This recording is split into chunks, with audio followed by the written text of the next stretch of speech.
हमें गुलामी की छोटी चीज भी कहीं नजर आती है, हमारे भीतर नजर आती है, हमारे आसपास नजर आती है, हमें उससे मुक्ति पानी ही होगी। ये हमारा दूसरी प्राण शक्ति है।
प्रधानमंत्री जी ने पहले ही कहा है, जब तीसरी पारी उनकी थी और उन्होंने सेंट्रल हॉल में भाषण दिया था, तब उन्होंने कहा था कि हम जितने भी गुलामी के निशान हैं, चिन्ह हैं, उनको समाप्त करेंगे। और मुझे लगता है कि उसी दिशा में उठाया गया कदम है। मैं प्रधानमंत्री जी को और गृह मंत्री अमित शाह जी को धन्यवाद देता हूँ। पोर्ट ब्लेयर का नाम बदलकर श्री विजयपुरम करने का निर्णय माननीय गृह मंत्री अमित शाह जी ने अनाउंस किया है। और वो पोर्ट ब्लेयर ये प्लेस ऐसा है कि वहाँ काले पानी की सजा अपने जो आंदोलनकर्ता लोग थे, जो नेता लोग, कार्यकर्ता लोग आंदोलन करते थे अंग्रेजों के खिलाफ आजादी के लिए, उनको बहुत बड़ी तकलीफ उसी जगह पर दे दी गई थी। तो इसीलिए मतलब ये पोर्ट ब्लेयर नाम अंग्रेजों का नाम था, इसीलिए उसको बदलकर श्री विजयपुरम ये नाम जो दे दिया है, इसका मैं समर्थन करता हूं। और ये निर्णय सरकार ने बहुत ही अच्छा लिया है। अंडमान निकोबार द्वीप वासियों को मिल रहा है कि हमारा पोर्ट ब्लेयर का नाम श्री विजयपुरम रख दिया गया है। हम भारत सरकार के बहुत ही आभारी हैं, क्योंकि जो गुलामी की मानसिकताओं के ऊपर में हमारे इन आइलैंडों के नाम रखे गए थे। फिलहाल आपने देखा होगा, हमने नील और हैवलॉक का नाम बदल करके शहीद द्वीप और स्वराज द्वीप रखा। बहुत लोग जानते भी नहीं है नील और हैवलॉक क्या थे।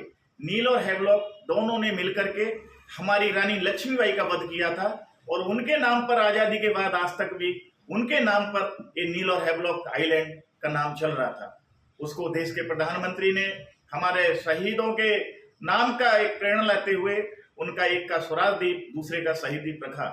उसके बाद आप देख रहे हैं आज भी बहुत गुलामी की मानसिकताओं पर अबरडीन बाजार, पोर्ट ब्लेयर, ये कोई नाम नहीं। अपने जो नाम अभी आज दिया है श्री विजयपुरम, ये बहुत अच्छा, बहुत सुंदर नाम है। और ये अंडमान निकोबार द्वीप समूह पूरा इससे प्रभावित होगा, पूरा जन मानस प्रभावित होगा कि हम गुलामी की जंजीरों से जकड़े हुए थे, वो आज जंजीरें आजादी के बाद पहली बार टूटती हुई दिखाई दे रही हैं। इसके मैं एक और बात बताना चाहता हूं आप सभी देशवासियों को। औरंगजेब ने इतने अत्याचार हमारे देश के ऊपर में किए थे, लेकिन आजादी के बाद अभी तक भी दिल्ली में औरंगजेब मार्ग नाम रखा हुआ था, लेकिन हमने अपने महान वैज्ञानिक श्री अब्दुल कलाम जी के ऊपर में उसका नाम रखा। ये भारत सरकार, राष्ट्र के बारे में सोचने वाली सरकार, देश के प्रति सोचने की सरकार ही ऐसे निर्णय ले सकती है। जिस प्रकार से हमारे भारत के यशस्वी प्रधानमंत्री श्री नरेंद्र मोदी जी ने पूरे देश में जिस तरह से एक एक करके उन गुलामी के प्रतीकों को समाप्त करने का जो प्रयास किया है, उसी का एक कड़ी अंडमान निकोबार द्वीप समूह में भी देखने को मिला है। और कुछ पल पहले ही हमारे भारत के गृह मंत्री माननीय श्री अमित शाह जी के द्वारा जो ट्वीट हमें प्राप्त हुआ, जिस प्रकार से उन्होंने इस अंडमान निकोबार के पोर्टब्लेयर शहर का नाम श्री विजयपुरम रखे, उसका पूरे द्वीपवासी और भारतीय जनता पार्टी हम हृदय से उसका स्वागत करते हैं। हम सबको जानना होगा कि आखिर में इस पोर्टब्लेयर का नाम बदलने का वजह क्या है, क्योंकि ये पूरे द्वीपवासी और पूरा देश को ये जानना होगा कि ये पोर्टब्लेयर का नाम ईस्ट इंडिया कंपनी का ही एक दुराचारी व्यक्ति का नाम, जो कि आर्चिबाल्ड ब्लेयर के नाम से ही इस पोर्टब्लेयर का नाम रखा गया था।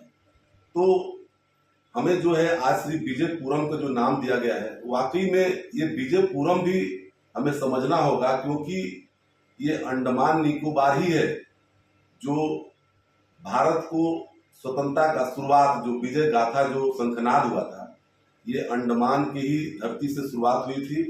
और नेताजी सुभाष चंद्र बोस जी के द्वारा सर्वप्रथम जो है इस अंडमान निकोबार द्वीप पर ही तिरंगा फहराया गया था उनके हाथों से। उसी विजय गाथा का ही एक प्रतीक है कि इस अंडमान निकोबार का श्री विजयपुरम जो है नाम रखना, ये हम पूरे द्वीपवासी माननीय श्री नरेंद्र मोदी जी का और माननीय अमित शाह जी का मैं हृदय से स्वागत और अभिनंदन करते हैं।